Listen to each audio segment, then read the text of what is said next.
ఎన్టీటీవీ తెలుగుకు స్వాగతం. మా వారు చనిపోయినప్పుడు నేను సీసీ ఫుటేజ్ కోసం వెళ్ళాను. నేను అప్పటికి 40 రోజుల నుంచి తిరుగుతున్నాను సార్. ఇదిగో ఇవాళ ఇస్తాను, రేపు ఇస్తానని నన్ను తిప్పి వాళ్ళు రమ్మన్న రోజు మేము వెళ్ళాము.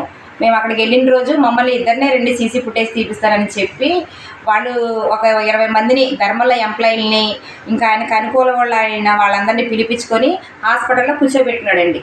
హాస్పిటల్లో కూర్చోబెట్టుకొని నా మీద మరి దౌర్జన్యానికో ఏమో నాకైతే తెలియదు, కానీ మేము ఇలాగే నుంచొని ఉన్నాము. మా చుట్టూరు వాళ్ళందరూ రౌండప్ చేసి ఉన్నారు. వాళ్ళందరూ రౌండప్ చేసి ఏం చేస్తావో చేసుకోమ్మా, నువ్వు సీసీ ఫుటేజ్ అయితే లేదు, కావాలంటే మీరు లీగల్గా వెళ్ళండి అన్నట్టు చెప్పారు అని దౌర్జన్యంగా మాట్లాడారు నా మీద. మాకు భయం వేసి మేము బయటకు వచ్చేసి అదే రోజు నేను స్టేషన్కి వెళ్ళి కంప్లైంట్ సార్కి చెప్పాను సార్.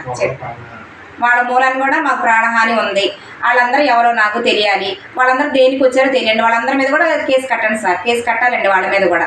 ఆ డాక్టర్ గారు తీసుకొచ్చి పెట్టినందుకు వాళ్ళు కూడా వచ్చారు కదండి, వాళ్ళందరి మీద కూడా కేసు కట్టాలి సార్. ఇదే నేను కోరుకుంటానండి. వాళ్ళందరినీ పిలిపించాలి డాక్టర్ గారు హాస్పిటల్ స్టేషన్లో వాళ్ళు కూడా. కమిషనర్ అది మున్సిపాలిటీ కమిషనర్ దగ్గర వెంకటరత్నం గారికి డాక్టర్ గారు ఏంటంటే 15,000 ఇచ్చి ఈ లైసెన్స్లు ఇవన్నీ చేయించాడంటండి. లైసెన్స్లు అవన్నీ మేము చేయించాము, మేము డబ్బులు ఇచ్చి చేయించాము, వెంకటరత్నం గారికి డబ్బులు ఇచ్చామని డాక్టర్ గారే చెప్పారండి. అది నా దగ్గర వాయిస్ రికార్డింగ్ ఉంది, మామూలుగా రికార్డు కూడా ఉందండి. నేను అవన్నీ బయటికి తీస్తాను సార్, అవన్నీ నేను బయటికి తీస్తాను. నాకు న్యాయం అయితే జరగాలి. డాక్టర్ నిర్లక్ష్యం మూలానే ఇవన్నీ జరిగినాయి. తన తప్పు దాచుకోవడానికి 100 మందిని గుంపు కూర్చుకొని 100 మందికి చుడుతున్నాడు ఆయన.